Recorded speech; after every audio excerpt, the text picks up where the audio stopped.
Hello friends, welcome back our channel. आप सभी का आपके अपने चैनल पर स्वागत है। और आज हम बहुत इंपॉर्टेंट टॉपिक पे बात करेंगे।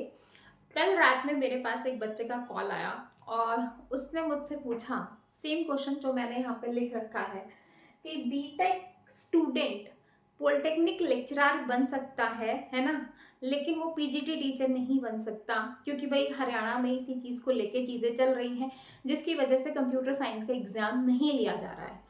तो भाई क्या कंप्यूटर साइंस का एग्ज़ाम लेने के पीछे भाई सरकार चाहती है कि एग्ज़ाम ना हो या हमें कंप्यूटर टीचर ना लगाने पड़े? क्या है ये सारी चीज़ें? और कहीं ना कहीं बात एक सोचने की है कि भाई बीटेक स्टूडेंट पॉलिटेक्निक लेक्चरर अभी यूपी में भी लगे थे। सिर्फ आपके पास बीटेक है, आपके पास ना कोई गेट एग्जाम है, ना कोई नेट है, ना कोई एक्सपीरियंस है, ना कुछ और है, आप जो है वो एलिजिबल हो जाते हो पॉलिटेक्निक लेक्चरर बनने के लिए, ठीक है। लेकिन आप जो है हरियाणा में जो है 2014 से सेम नोटिफिकेशन पे कि बीटेक वाला बच्चा एस्टेट दे सकता है। जो 2015-16 में जो वैकेंसी आई थी उसमें जो लगे थे उसमें भी बीटेक स्टूडेंट लगे थे। तो अब ऐसा क्या हो गया कि एक साल से केस चल ही रहा है और चीज़ें ख़त्म नहीं हो रही हैं। तो भाई ऐसा क्या है कि वो जो है वो एलिजिबल नहीं है एज ए पीजीटी टीचर बनने के लिए। तो आप लोग खुद सोचिए कि क्या चीज़ें हैं और किस तरीके से सिनेरियो जा रहा है। तो पॉलिटेक्निक लेक्चरर अगर हम 11-12 की बात करें, भाई पीजीटी टीचर 9 to 12 रहता है, सभी को पता है। और पॉलिटेक्निक लेक्चरर जो है जो 10th करते हैं या फिर 12th करने के बाद, जो 12th करने के बाद जो पॉलिटेक्निक करते हैं, 12th करने के बाद 2 साल की पॉलिटेक्निक हो जाती है और 10th के बाद 3 साल की रहती है, ठीक है। तो भाई अगर एक बच्चा 11th-12th करके पॉलिटेक्निक कर रहा है ना, और एक बच्चा 11th-12th कर रहा है, अब 11th-12th वाले को बीटेक वाला बच्चा नहीं पढ़ा सकता, लेकिन पॉलिटेक्निक जो 11th-12th करके गया है उसको जो है वो पढ़ा सकता है। बकायदा एक प्रॉपर जो है वो इतने बड़े लेवल पे जो है वो टीचर बन सकता है। दोनों भाई एक ही लेवल की पोस्ट है, ग्रुप बी की है। और ऐसा नहीं है कि भाई एक छोटी पोस्ट है एक बड़ी पोस्ट है, भी ग्रुप बी में आती हैं दोनों। तो जब ग्रुप बी में आ रही है, पीजीटी भी ग्रुप बी में है, वो भी ग्रुप बी में है ना। और अगर हम एआईसीटी की माने तो भाई दोनों वो जो है इक्वेलेंट बोला गया। वैसे एक बात सही है कि वो पोस्ट ग्रेजुएशन है, वो ग्रेजुएशन डिग्री में आती है, लेकिन वो ग्रेजुएशन डिग्री भी 4.5 साल में आती है ना। जैसे कि अभी अगर हम यूजीसी नेट की बात करें तो यूजीसी नेट ने जो है जिनके पास 4-4.5 साल की डिग्री है ग्रेजुएशन में, वो डायरेक्ट जो है वो पीएचडी कर सकता है। लेकिन बीसीए स्टूडेंट या बीएससी स्टूडेंट जो है या फिर बीए स्टूडेंट डायरेक्ट पीएचडी नहीं कर सकता। आपको पहले मास्टर करनी पड़ेगी, देन आप पीएचडी करोगे, है ना। अगर बीटेक वाला बच्चा डायरेक्ट पीएचडी में जा सकता है और वो चीज़ें जो ग्रेजुएशन वाले बच्चे हैं उनके पास नहीं है, तो कुछ तो उसने एक्स्ट्रा किया ही है। अगर आप खुद सोचिए, कुछ तो एडिशनल चीज़ें हैं।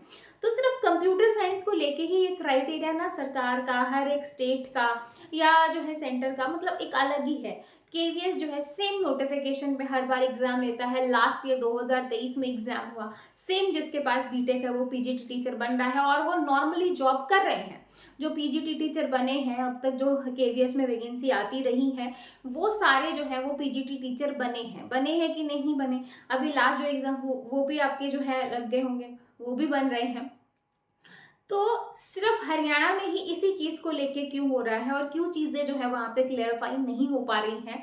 और अगर ऐसा कुछ है तो फिर बहुत सारी चीज़ें हैं जो मैं पहले भी बहुत बार बोल चुकी हूँ। सिर्फ मैं आप लोगों को ये वीडियो इसलिए बना रही हूँ कि भाई आप खुद सोचिए कि भाई क्या क्या चीज़ें हैं, है ना। कि क्या ये सब सही है जो चल रहा है, या जिस तरीके से बच्चों को मेंटली हैरेस किया जाता है जा रहा है हरियाणा के अंदर, क्या वो चीज़ें सही हैं? कि भाई जब ये सारे सिनेरियो है तो आप वहाँ पे क्यों नहीं रख रहे हो? क्यों नहीं हर एक चीज़ को जो है पॉइंट टू पॉइंट बताया जा रहा है, हर एक चीज़ को किया जा रहा है, ताकि जो है ठीक है आप आगे मत एलिजिबल करो, लेकिन जो इतने टाइम से जिसने तैयारी की है उसको करो। भाई मेरा बस यही है कि एग्ज़ाम, है ना। तो आप खुद बताओ भाई क्या क्या है ये, क्या ये चीज़ें सही हैं? आप बताओ इन दोनों के बीच का डिफरेंस मुझे कमेंट सेक्शन में ज़रूर बताइएगा, क्योंकि मुझे तो खुद इतना कुछ समझ में नहीं आया कि भाई ऐसा क्यों पॉलिटेक्निक वाला जो है बीटेक वाला कर सकता है, सेम लेवल पे पोस्ट पे जा सकता है, लेकिन पीजीटी में नहीं जा सकता, है ना।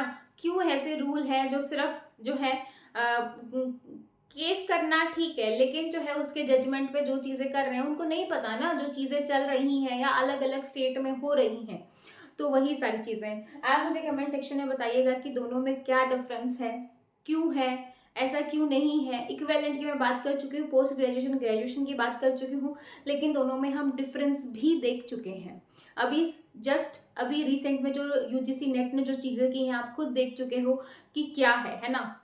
अगर मैंने बीसीएमसीए किया है, मैं बीटेक नहीं हूँ, लेकिन अगर मैं बोलूँ कि भाई बीसीए के बाद क्या मैं पीएचडी कर सकती हूँ, नहीं कर सकती। लेकिन मैं बीटेक के बाद अब गवर्नमेंट ने इतनी फैसिलिटी दे दी है कि आप बीटेक के बाद डायरेक्ट पीएचडी में एंट्रेंस ले सकते हो, आप नेट का एग्जाम दो। तो भाई कुछ चीज़ें सोच समझ के की होंगी, क्योंकि उनका लेवल जो है वो अप होगा तभी तो किया है, ठीक है। बाकी आप लोग ज़्यादा वो हैं तो मुझे कमेंट सेक्शन में ज़रूर बताइएगा कि क्या डिफरेंस है, क्यों है, किस तरीके से चीज़ें जा रही हैं। हरियाणा में जो केस का फाइनल नहीं हो रहा या डेट पे डेट मिल रही है, क्या है इसके पीछे, क्यों है, ये स्कैम है, क्या है ना।